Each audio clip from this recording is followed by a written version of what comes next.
Hey everyone, it's Nelson Miller here with PA Creative. Today I have a little tutorial to show you how to turn off automatic theme updates for Divi. Now, you may not need this, but I'm going to ask you to please go check your site and see if these are enabled by default. And if they are enabled, then continue with this tutorial. And if they're not, you can rest easy. Or if you're just curious, you can continue as well. But this tutorial is just how to disable that, because it's a no-no, and I'm going to show you why I think that's a bad idea to have those on. So as usual, if you're watching this tutorial on YouTube, click the link in the description and you'll go over to the blog post, and that's where we always have the code snippet. All right, so this is controversial a little bit. It really shouldn't be, but I guess it is, and I'll try to show you both sides. But you know, by default, actually WordPress does not automatically update your WordPress themes. Now, a hosting company may have this enabled. In other words, even though WordPress itself does not do it automatically, your hosting company may have it set up that it automatically does it. And their reasoning is, and the argument for having these on, is for security. That way you get the latest and greatest thing and all that. But I'm here to say that there's more to it than that. And if your hosting company is doing that, have a chat with them and turn it off, basically. I'll show you how to turn it off. But anyway, that's just a little intro to that. So why am I saying it's so bad? Well, yeah, and you're probably like, well, updates are good, right? Yes, updates are very good. You know, especially like when we release a plugin update or something, it's usually a new feature, a bunch of new features, or just little things that were fixed. Now, with some of these plugins and themes, it's actually a security update sometimes. You just never know, and they'll kind of patch something. Maybe there's just whatever. In other words, every time there's an update, the intent is that it is a good thing.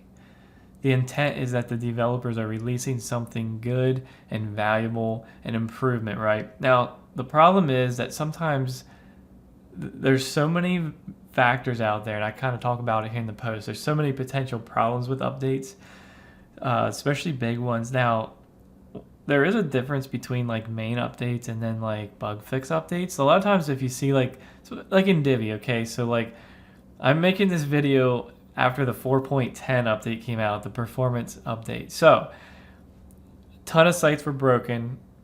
A lot of it could have been prevented by the users. Now, you may say a lot of it could have been prevented by Divi. And okay, maybe there's a little bit of a fair argument there, a little bit, but not a whole lot. There are so many factors, and there's actually millions and millions and possibly billions.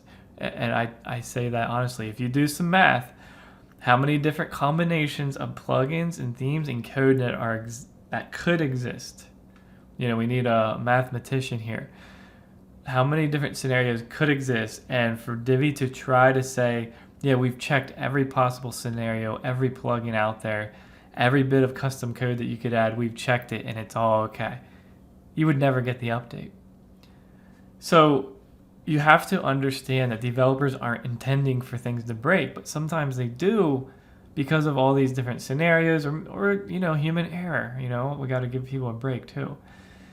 The other thing is that when you're updating manually, you have more control. You can choose that you're like, I want to update today.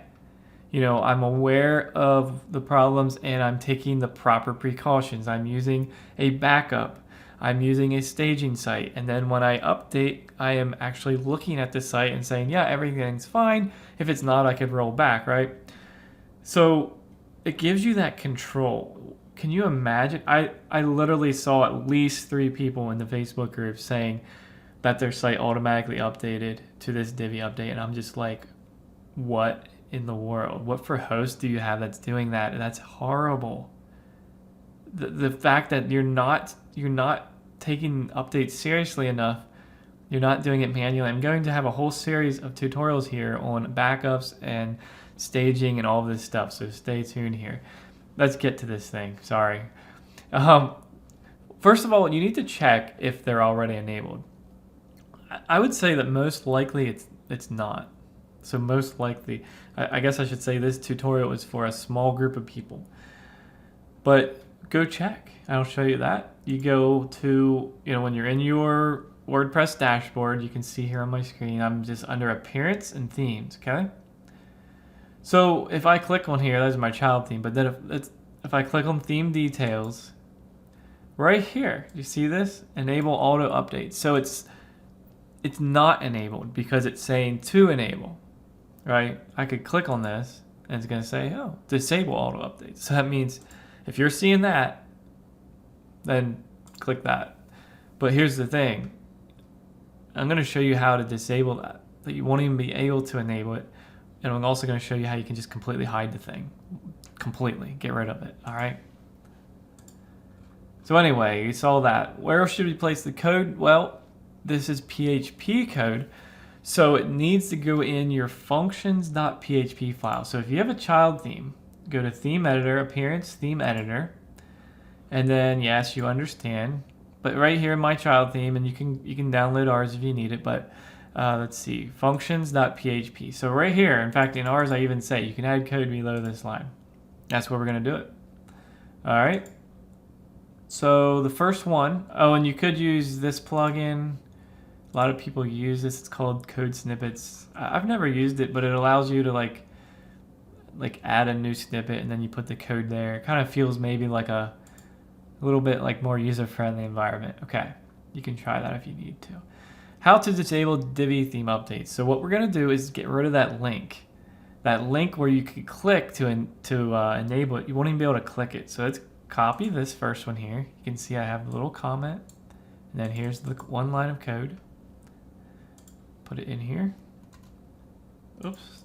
V. Control V.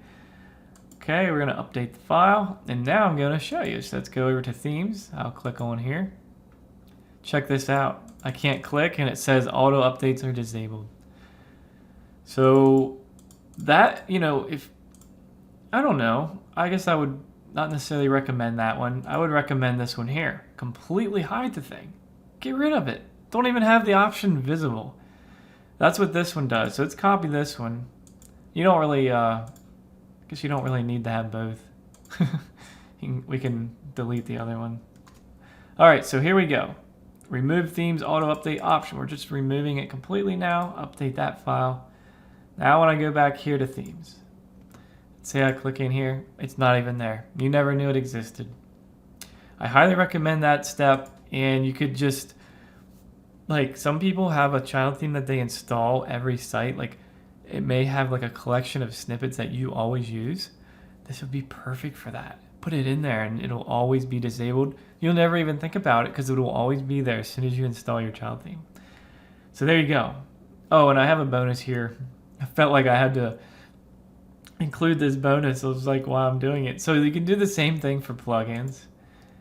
Let's show you really quick. I don't want to go through all the steps. It's here, right here. Automatic updates are at the side here, and you can see I can enable auto updates, right? If I click on that, it's the same thing. And it's going to do that exact same thing. I could, I'll just open this. You could disable it like I did for the themes. Just put it down below there. And this one I'm just hiding the whole thing. So I'm going to refresh here. Totally got rid of that whole column. See that? It's pretty nice. All right, if you enjoy that, give me a thumbs up. I would really appreciate that. It helps the video get some traction. And leave a comment if you appreciate this as well. Or actually, one thing you could do is if you see people complaining, oh, my auto update was on and broke my site, share this link with them. And that way you help them to learn, kind of spread a little bit of the knowledge and the solution there. So that'd be great. Be sure to be subscribed. We do this every Tuesday here on YouTube and on the blog. All right, well, we'll see you all in the next video.